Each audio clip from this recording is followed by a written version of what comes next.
सौहार्द्र से ऐसे घिनौने, ऐसे जघन्य अपराध के लोग जो अभियुक्त नहीं है, कन्विक्ट हैं, जिन्होंने सोच समझकर प्लानिंग करके एक पूर्व प्रधानमंत्री की हत्या की, उसको न्यायपालिका किसी रूप से फायदा दे रही हो। सुप्रीम कोर्ट, उच्चतम न्यायालय ने खुद ने बार बार कहा है कि सिर्फ अगर आपने कुछ समय कारागार के पीछे बिताया है, वो कारण नहीं हो सकता रिहाई का। कई निर्णय हैं, state of Gujarat versus Narayan एक निर्णय है। हर केस को उसके संदर्भ में देखना पड़ता है और पूर्व प्रधानमंत्री की हत्या से बड़ा संदर्भ कोई नहीं हो सकता।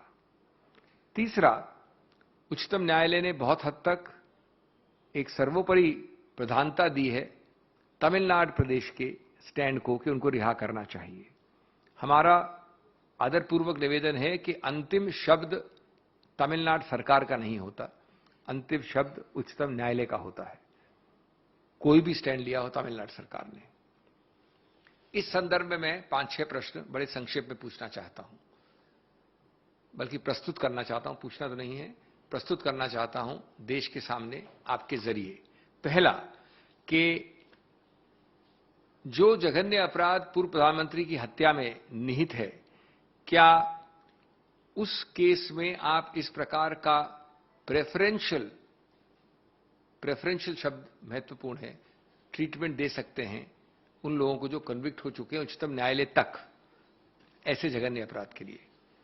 दूसरा, भविष्य में इस प्रकार के अपराध या इससे कहीं ज्यादा, कहीं कम गंभीर अपराध, उसमें उच्चतम न्यायालय मना कैसे करेगी रिहाई का, अगर ये प्रेसिडेंट मान लिया गया तो? तीसरा, अगर रिहाई का कारण स्वास्थ्य अस्वस्थता है, अगर रिहाई का कारण काफी समय बिता देना है जेल में, अगर रिहा का कारण अच्छा एक कॉन्डक्ट है जेल के पीछे, तो मैं समझता हूं कि ये हजारों ऐसे व्यक्तियों को लागू होता है, लाखों को, जो आज गलत चार्जेस पे भारतीय जेल्स में पड़े हैं। उच्चतम न्यायालय किसी रूप से एक तरफ ध्यान नहीं दे सकती और उन सबको भुला दे या उनकी विद्यमान होने की प्रक्रिया को इग्नोर कर सके। चौथा, पूर्व प्रधानमंत्री का जो एक हत्या होती है, वो ये सबसे महत्वपूर्ण मुद्दा है। ये चौथा मुद्दा, पूर्व प्रधानमंत्री की हत्या, जैसे मैंने कहा, भारतीय संप्रभुता, अक्षुण्णता, भारत की इंटेग्रिटी का विषय है। राजनीतिक रंग कोई भी हो, प्रधानमंत्री पदासीन हो या पूर्व हो, ये भारत पर आघात होता है।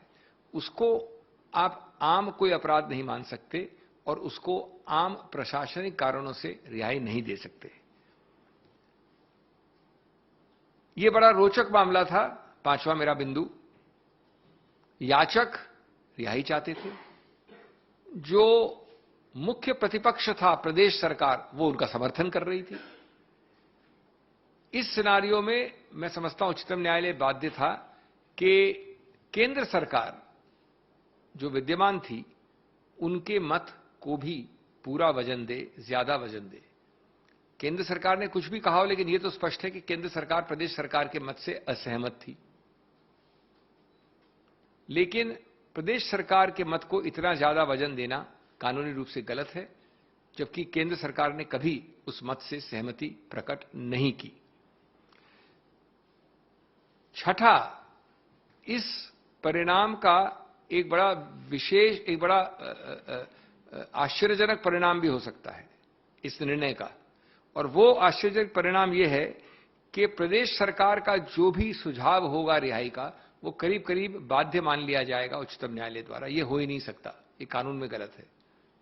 और अंतिम, सबसे महत्वपूर्ण, उच्चतम न्यायालय इस बात का संज्ञान उन्होंने लिया है, वो जानते हैं कि कोई ऐसा प्रावधान नहीं था उनके पास जिसके अंतर्गत ये रिहाई का आदेश हो सकता था। इसीलिए प्रयोग हुआ 142 अनुच्छेद का, जो बना है सिर्फ उच्चतम न्यायालय के लिए और जो उन विशेष केसेस में लागू होता है जहां और कोई पावर नहीं हो। तो आप एक विशेष प्रावधान संविधान का इस्तेमाल कर रहे हैं, किसके लिए? पूर्व प्रधानमंत्री के जघन्य हत्या के कांड में। मैं समझता हूं ये उपयुक्त नहीं है, ये गलत है, और इसलिए हम विनम्रतापूर्वक कहते हैं कि हमारे पास जो भी कानूनी विकल्प होंगे वो हम इस्तेमाल करेंगे, और हम प्रार्थना करेंगे माननीय न्यायालय से कि ये निर्णय खड़ा नहीं होना चाहिए. Now first question on this, there is something else. So you have to file a resolution. I've already said so 3 times. I've said so. So what is the next move from the Congress party? Is there a review petition like No, this is the same thing I have already said in my statement. I've said that we have expressed our view very clearly, very categorically. Whatever rights are available, I don't want to limit it to review because criminal law review has some narrower connotations. But whatever rights are available to us, we shall certainly try and exercise them. But it is more important to make our stand clear in front of the nation through you. And that is what I am doing, and I think that is even more important than anything else. Sir, your views are diametrically opposite to what Mrs. Gandhi, to what Rahul Gandhi and Priyanka Gandhi brother. When Priyanka Gandhi went to Vellore jail, against all... We understand your question. Now, you know when Mrs. Sonia Gandhi gave this personal statement, how many years ago? Do you know when the Rahul Gandhi and Priyanka Gandhi gave this statement years ago? What was our reaction from this very podium? So we are very consistent. This is an institutional matter. It's a matter